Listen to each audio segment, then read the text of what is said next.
Hi Leo, this is Jav. Welcome po sa ating channel. By the way, Leo, this is your monthly gabay tarot reading ngayong March 2026. Gamitin ang reading na ito bilang gabay lamang. Tandaan Leo, ito po ay general reading.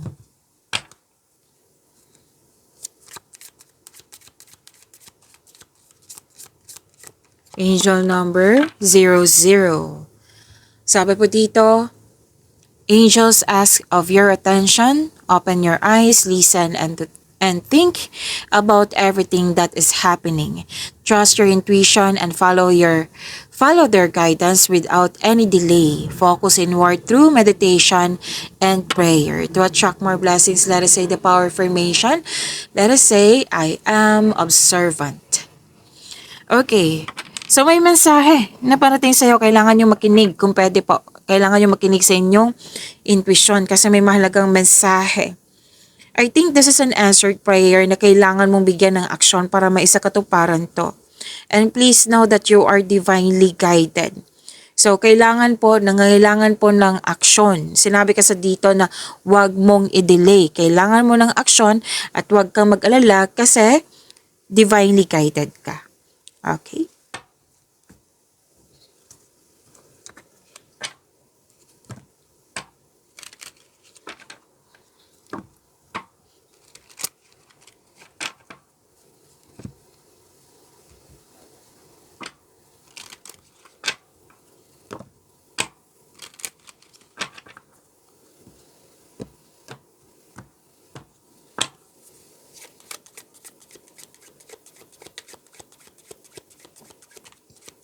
Mga parating pa para kay Leo ngayong March 2026.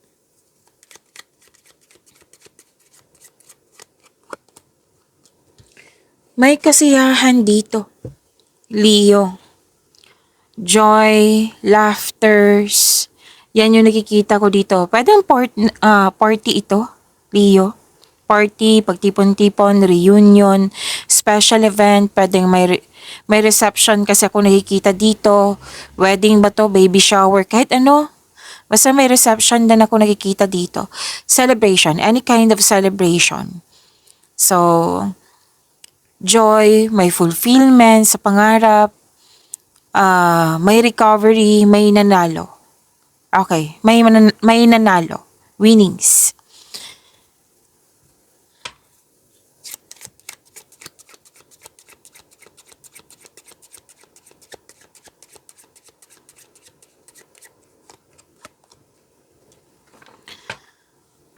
Okay, new journey. Yes, may new journey. At ang sabi ng yung card dito na i-embrace mo tong, nakikita ko naman dito, i-embrace mo tong new journey mo. Yes, nakikita ko dito na in-embrace mo tong new journey at magkakaroon siya ng self-discovery or progress. Pwedeng travel to para magbakasyon, travel na para sa new journey mo, pwedeng adventure din to, or kailangan pumunta. Kailangan bumiyahe or umalis kasi may kailangan puntahan. Yan. And pwede din change of position to or status. Puro movement. So expect nyo po na marami kayong ginagawa dito. Relocation, nakikita ko din dito. May transportation po. May usapin tungkol sa kotse. Kotse, sasakyan.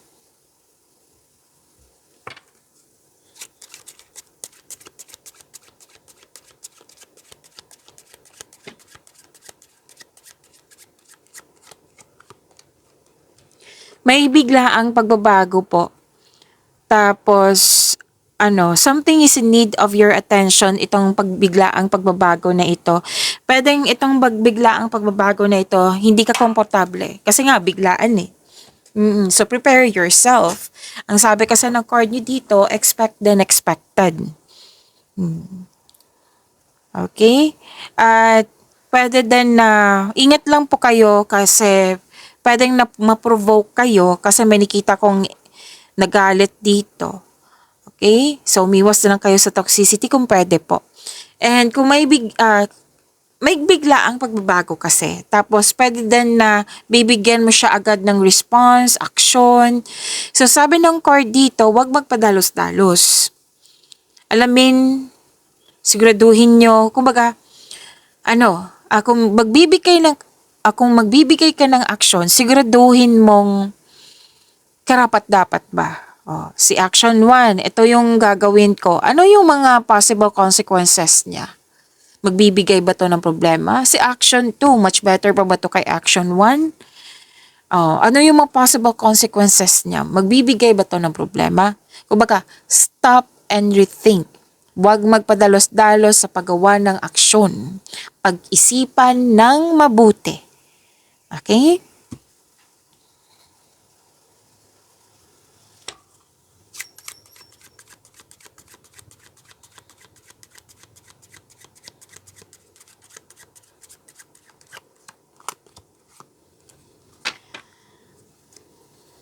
May malaking influence ang isang babae. Married woman po ito. Married woman without, what I meant is, married woman. Babae. Malaki ang kanyang influence. Pwedeng ikaw to, pwedeng siya. Oo. Tapos may nakita rin ako ditong unresolved issues or nagkaroon ng disconnection. Like loss of connection. Oo. May gusto din dito na yung nag-desire na to be wife, magkaroon na sana'y magkaroon ng kasal kasi gusto kong maging wife na. Yan, may nakita kong ganyan.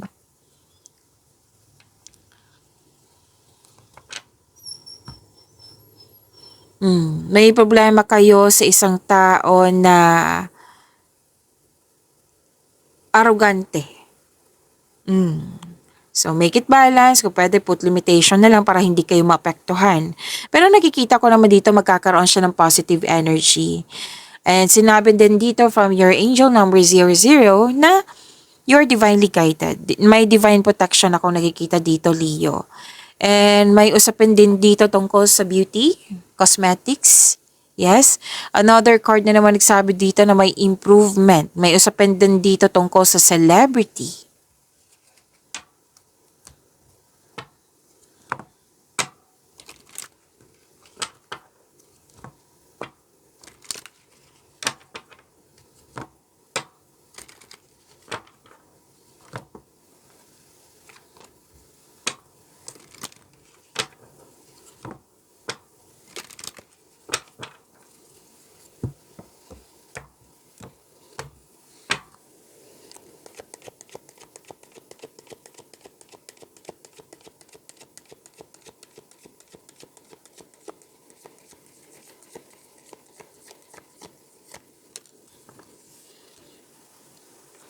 Energy, Leo, ngayong March 2026.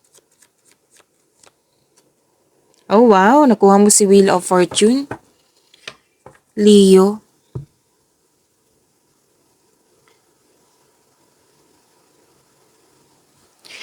Leo, maraming salamat po sa mga hindi nag-skip ng ads. Subscribe na po kayo sa ating channel at click bell notification para updated po kayo sa reading natin. At para sa mga gusto magpa-reading po, comment po kayo ng personal reading and check my reply sa comment section. Inom muna akong tubig ha, sakit lang po, Leo.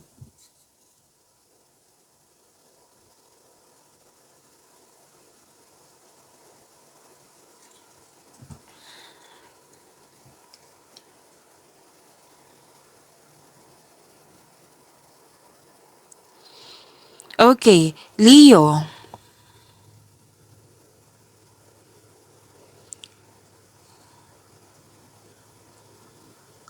Nakikita ko dito na pwedeng magpasya kang magbakasyon. Which is, lumabas din dito yung bakasyon. Kasi gusto mo mag-relax. Mag-relax. Kasi, pwedeng pagod ka dito, stress or nagkaroon ng anxiety. Kasi nakakapagod din yung stress eh. Nakakaubos yun ng energy. So, sabi dito, na ikaw ay nagpahinga upang makapag-isip ng mabuti para makapaghanda at magpagaling. So this card asks you to relax, calm your mind, and reflect. Sleep and meditation ay kailangan po. Kasi ang pagpahinga po ay nagkapagbigay ng increased productivity and a healthier mental state. Pahinga to, tapos lalaban ka rin ulit. Lalaban ka ulit. Okay?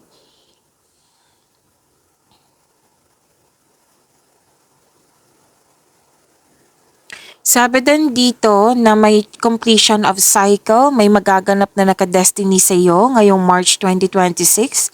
This is good luck, good karma, faith, and ang advice ng card dito, mag-focus kayo sa makontrol nyo in order to find peace. Let go mo na po ang hindi mo makontrol. So, completion of cycle to ha, may changes sa darating or blessings po. And yung hindi nagkaroon ng pagkakaunawaan, magkakaayos na ngayon. This is a big blessings. Good fortune, magandang kapalaran, opportunities, unexpected wealth, financial stability. Yan.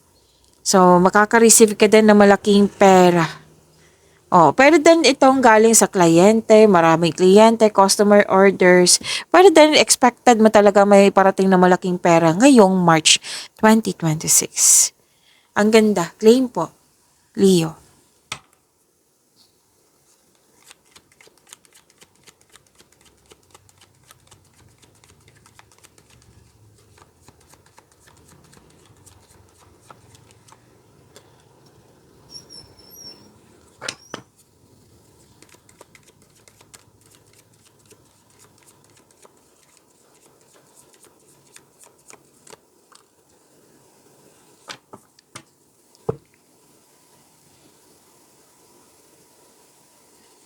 Leo, sa career and money niyo po,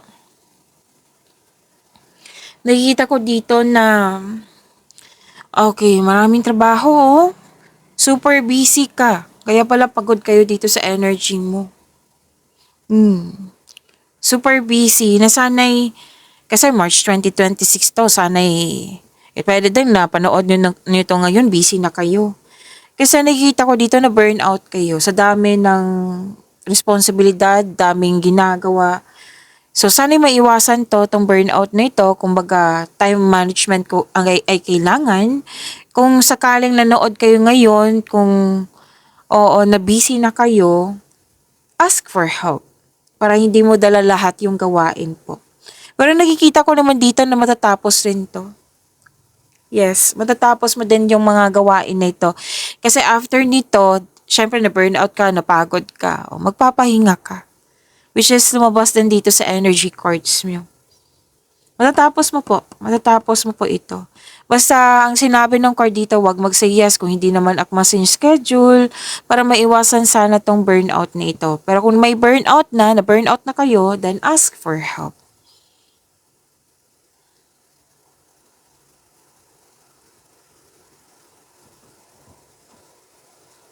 At sabi din dito na huwag kayong magpa-distract or kumbaga hindi ibig sabihin na may tuto sa inyo, desisyon, ideas or plano, hihinto ka na. So sabi ng card, huwag huminto, you have to move forward, kailangan ng acceptance and free yourself. Okay? Kasi nakikita ko dito na apektuhan ka sa mga taong tutol or sa mga toxicity. So, hindi ibig sabihin na hihinto ka kung pagod ka, syempre.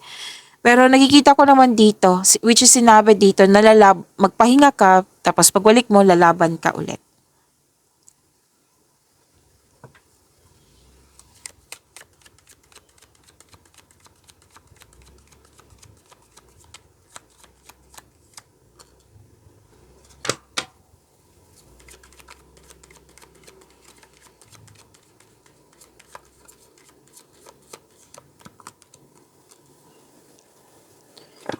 Leo, huwag niyo kalimutan na mag-subscribe sa channel natin at i-click yung bell notification para updated po kayo sa reading natin.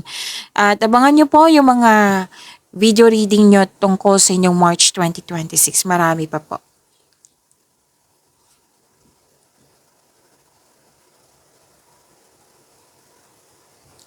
Okay, nakatanggap kayo malaking blessings which is sinabi din dito sa Wheel of Fortune mo. Dito din, malaking blessings to at naging generous kayo sa kapwa nyo. Okay, tapos may nanganak dito, may nabuntes, may mag-start na ng family. You have abundance. May abundance ako nakikita dito sa dalawang card na ito.